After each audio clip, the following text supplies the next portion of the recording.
Hey guys. One thing I wanted to talk about with y'all was I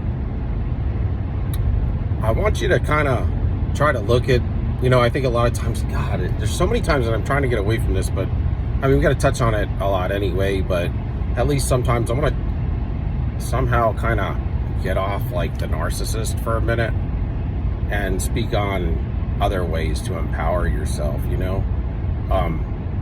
and to adjust that energy, readjust that energy, because that's what you need to do. And you got to understand that what you need to do, if you can refuel that energy into another direction, that you can be a powerhouse. You maybe broke down and disheveled, but you are very powerful. And when you wake up to that, and when you understand that, see, this is what the enemy doesn't want you to know. This is what the narcissist doesn't want to know. And that's why they always continually are trying to hammer you down into the ground and to put you out there and just to rob you of your source of energy. You're not the source, Christ, Jesus, God, the Almighty, they gave you this opportunity. So don't get it twisted. I'm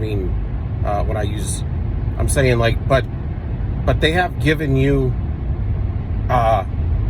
direction through the Holy Ghost, and this is what the enemy doesn't want you to know. They want you to be disheveled and torn up your whole life, thinking and walking around with an inferiority complex. And coming out of a construct like that myself, I have realized that we can be we're powerhouses once you realize like who you are and what the Almighty has allowed in your life to be. First, a curse, but not that he allowed you to be a curse, but he allowed you to never be cursed, but to walk up under some of the constructs of the curse and to have them surrounding you for quite a long time. But just to then wake you up and to get you to realize who you truly are. And that's why he allowed these things to happen early on, so that you would respect and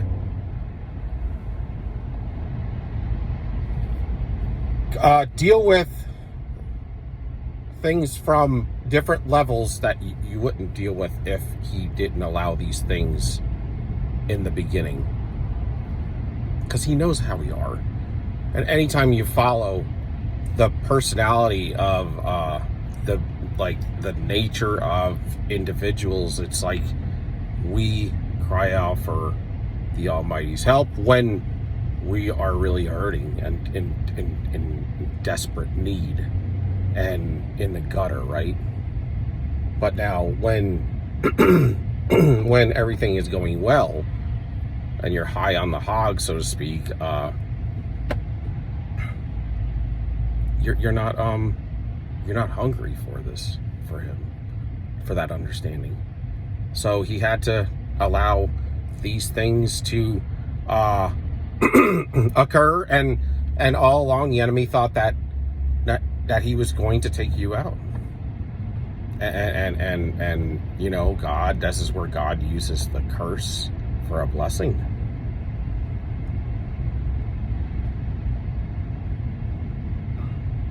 What Satan or the enemy has always been trying to do in your life is to make you a curse and to make you a failure. And boy, he's really set you up good a lot of times. I mean, the lovers in your life were sent out to curse you and to destroy you and to take you down and make you a failure. And God still protect you. You were still protected, and you made it through, man. It's like again, you got at it. It's like when you grew up in Egypt in the Bible, okay, and you know, you were born into the slavery of Egypt, but then God sent Moses, you know, and Aaron, and then they walked you right out through his power. And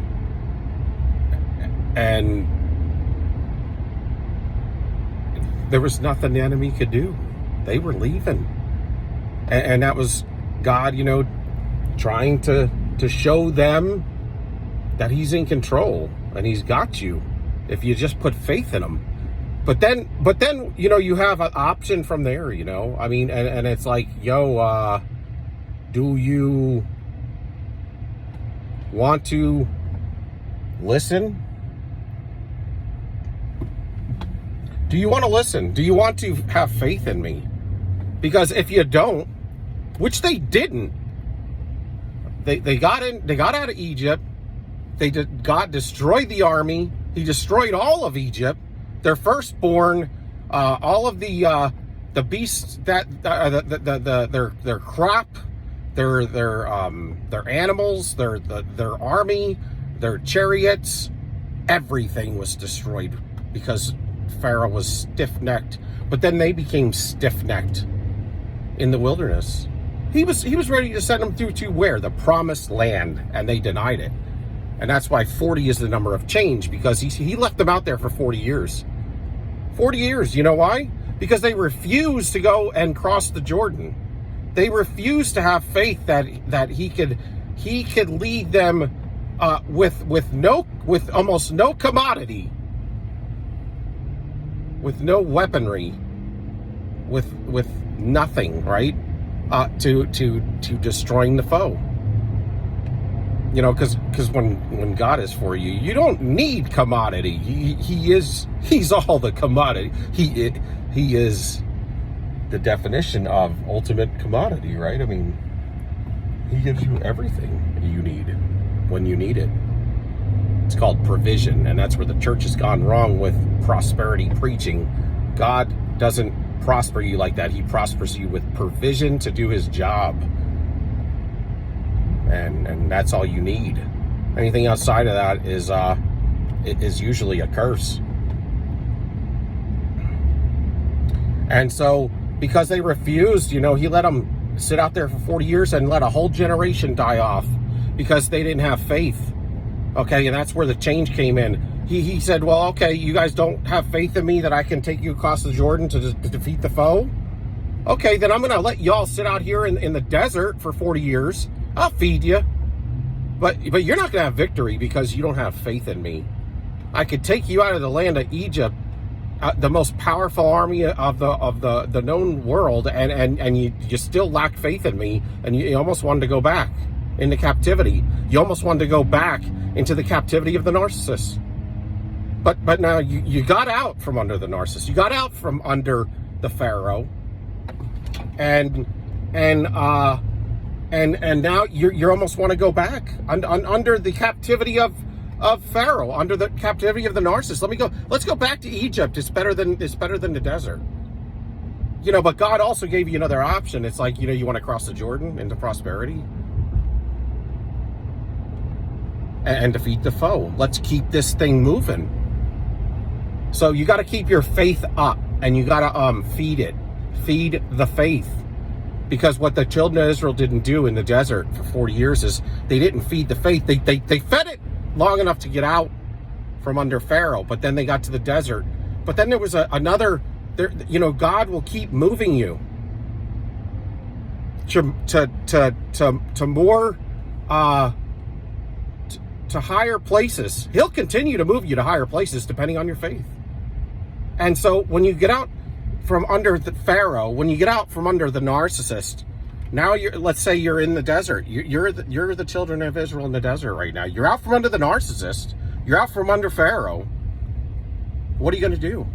Are you going to have faith that God could lead you across the Jordan, or are you going to sit out there for 40 years and let him just let you die off and let your children have the faith to cross the Jordan? Because that's what he did. He said, well, if you don't have faith, that's fine. I'll let you die out here in the desert. Just from old age, I'll feed you. And I'm going to let your children cross the Jordan because I know they'll have faith in me. You won't, because you already don't. But I know there's a generation coming, and they're going to cross the Jordan, and they're going to have faith in me. And that's what he did. He waited till the next generation came along and said, I'm tired of sitting in the damn desert. I would rather have faith that the Almighty, if he took our parents out of the most powerful army in the world and destroyed them, like devastated them to where they never came back to wholeness, and then kept us alive in the desert for 40 years. God knows he could take us across the Jordan and destroy the foe, the giants in the land. It's called the Promised Land. It's the next step. And that's where they went wrong. But the children didn't. And out of the 12 spies, Joshua was one of the 12 that said, man, we could do this. Joshua and Caleb, remember? Why? Because they understood the strategy. They had faith, and they actually put the faith into the working of it, because when they went out to spy on the land and the territory, they did it for 40 days as well.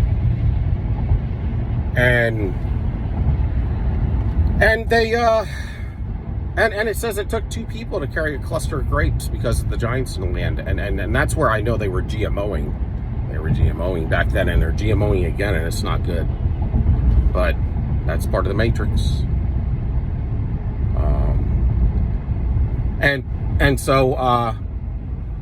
But they while they were out there getting those that intel, they had their faith working, man, and they had the mind of God, man. They had that turned on, and they knew, like, hey, with the mind of God and with my faith in God, I know how he can do this. I know he's going to show us how to do this. And that's why, God even let Moses die. But the day Moses died, man, he had Moses' number 1 come right to Joshua and said, Moses has died, get the 12 tribes together. Get the 12 tribes together. We're leaving in 7 days. We're crossing the Jordan,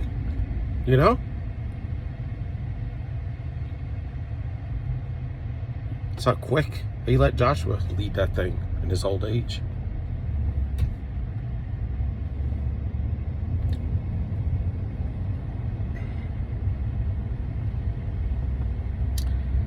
It's better to be a believer and have faith and to grow your faith than to grow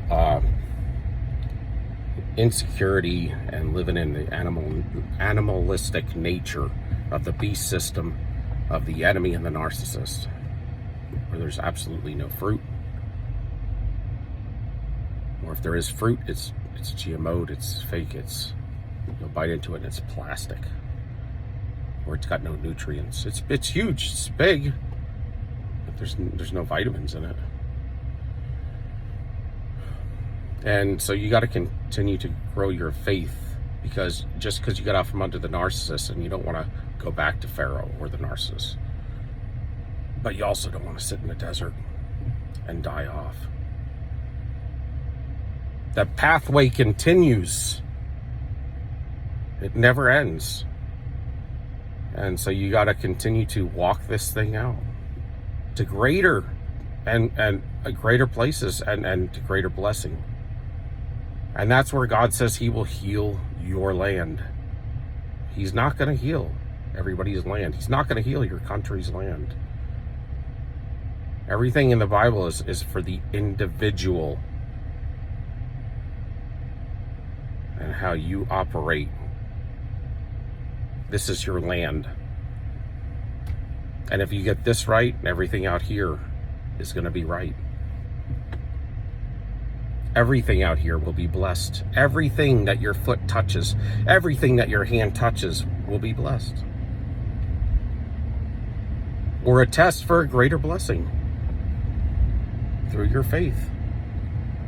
And so that's why, 5, I believe, is the number of grace in the Bible, because we have 5 fingers and 5 toes, and you can pray that God will bless everything that you touch and everything that you walk on.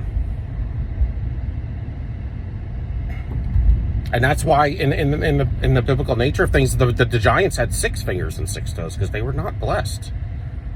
Everything they touched and walked on was 6 is man's fallen state. That's what the number of 6 stands for. That's why the enemy is 6 times 3, right? They had 6 fingers, 6 toes, because they were not blessed. And if you ever see anything related to aliens, they don't have 5 fingers. They have like 3, if they even exist. I don't even know. I know, in at least in the spirit realm, those things exist, looking like that, stripped of their glory as whatever those beings are. Again, they're green, but my point is if the people, when they left, Egypt, if they would have continued their faith instead of putting down the cross. You don't ever put down the cross. You're always walking that thing out, and it hurts. It's hard, but it's better for your soul. It's the food for your soul, man. The real true food is from that. And without that, there's nothing worth living. And that's why the narcissist is dead already. Like, subscribe, give me a thumbs up. I love y'all. Peace out. Refuel your flame and change up your energy. Peace out.